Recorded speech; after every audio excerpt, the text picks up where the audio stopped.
Ay, galing pa kami Samar, taon-taon na punta kami rito sa Apong Nazareno para lang pumila sa Apong Nazareno. Lahat ng pag-asa na meron tayo ay supposedly papunta sa buhay na walang hanggan.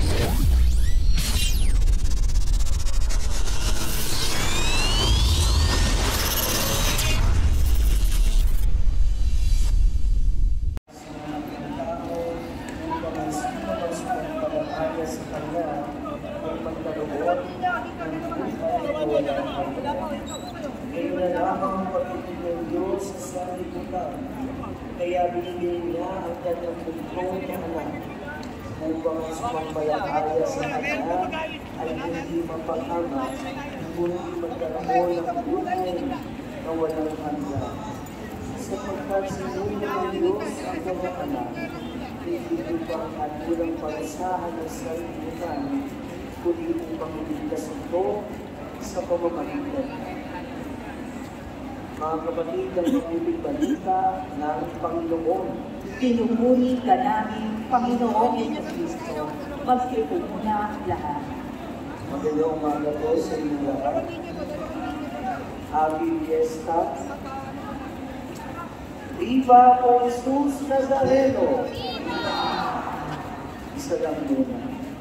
Mga kapatid, taon na mga pagkakataon ng pambansang kapistahan ng Poong Jesus Nazareno.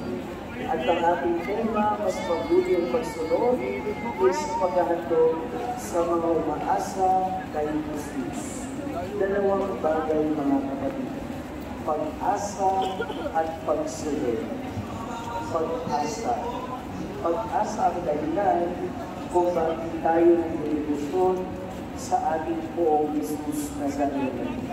Pag-asa ang naging dahilan kung bakit maraming binoto ang Poong Jesus Nazareno. At pag-asa sa ibang pagkakataon minsan ang natitira dahil sa pagdedebosyon sa Poong Jesus Nazareno. Sa turo ng simbahan, ang pag-asa ay ang pagnanais na makapiling ng Diyos sa buhay na walang hanggan.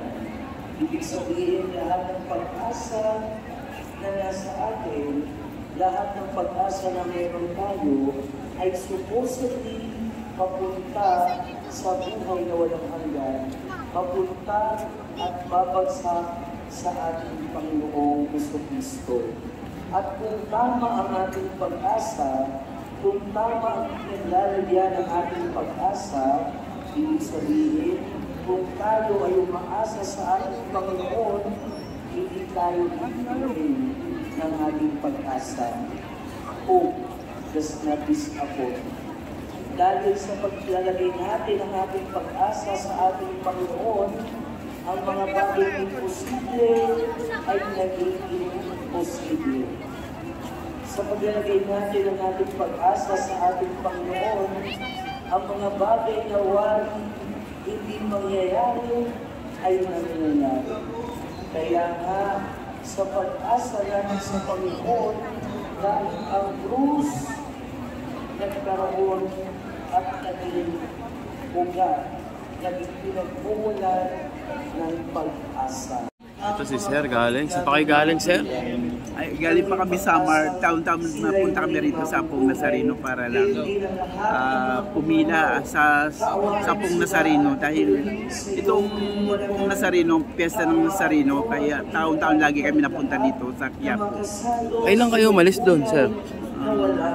Isang gabi. Isang gabi pa? Tapos may bahay kami sa Cavite. Dumiretso muna kayo doon. Tapos saka kayo pumunta dito. Pero Samar kayo galing? Madami kayo? Madami, isang bus. Isang bus? Taon-taon talaga panata nyo, Sir. Galing nyo naman. So, maraming salamat sa pag-interview sa akin. Thank you, Sir. Thank you, Natutuwa kami dahil itong taong ito talagang napakarami ng tao dito sa Apong Nazareno. Hindi ko ini-expect na ganito karami ang tao rito. Talagang punting tiyaga, punting tiis. Kanina galing kayo sa grandstand na? Oo, galing sa grandstand. Naglakad kami, walang sasakyan. Kaya yun, kunting tiyaga rin, naglakad kami hanggang Lunita, hanggang makarating dito sa Quiapo. Kaya Hanggang matapos na yan, dito na kayo niyan, sir. inaabangan na lang namin yung Oo. pag ano lang. Baga sinusulit yun, ang layo nyo. Ang layo talaga sinusulit na namin. Tama, taon-taon yan, sir. Oo, taon-taon. Yung sir, maraming salamat sa panata niyo. Thank you, sir. Okay, mapanood. Pag sinabi natin Diyos, lahat tayo may dinadaanan na ganyan. Kapag kami tinanong ko kayo kung ano kayong Diyos kayo, sigurado ko lahat kayo may malisasagot na opo payo. Meron akong Diyos na pinagdadaanan ngayon. Pero kahit ano pa ng Diyos, ang dinadala natin at pinapasa natin sa buhay, pwede na Diyos natin, naging mga natin sa buhay, na hindi tayo mapatawad. O yung mga natin sa buhay, na hindi natin mapatawad. Pwede yung Diyos natin, ay yung kapwa natin, yung kapitbahay natin, na tinawag na natin ang Diyos. O yung kapitbahay natin, na kapwa natin, na natutulong sa atin. Gawin ka lang sa atin at sa kapwa natin, ang ating karamdaman. Pero ang karamdaman, ang gusto natin sa buhay, lahat ang karamdaman, ang kasalanan natin sa buhay, nakakaalalaman tayo na nakakita tayo ng Jesus sa buhay. Nakakita kami na ang Jesus natin, at natin kailangan sa pamilya ng Diyos. Dahil pagkala sa atin na natin tayo ng Jesus sa buhay, magpatuloy tayo sa kanya. Dahil tayo ng kasama ng Diyos, hindi natin kakaya. Hindi tayo makakarating sa ating pagkakas.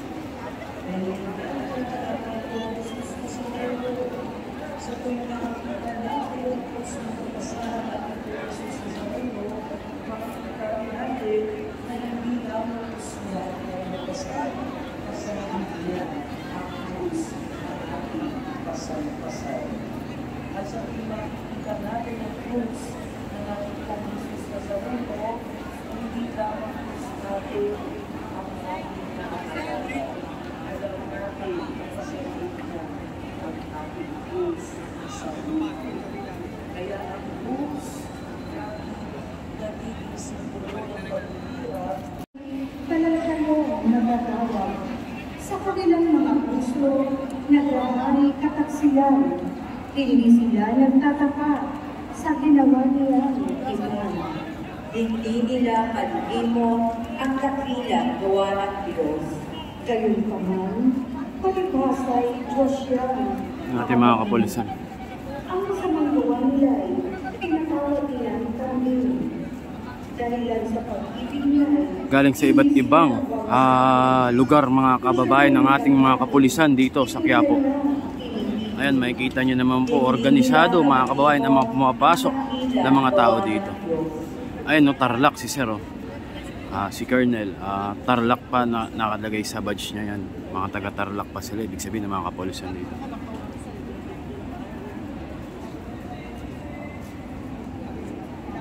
pagbasa mula sa sulat ni Apostol San Pablo sa mga taga-Filipos.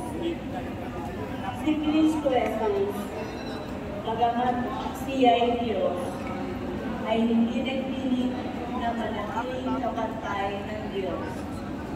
Bagkos, binubad niya ang lahat ng katangian ng pagka-Diyos. Nagkatawang tao at nabuhay na isang alipin. Nang maging tao, siya ay nagpakababa at naging masunurin hanggang kamatayan.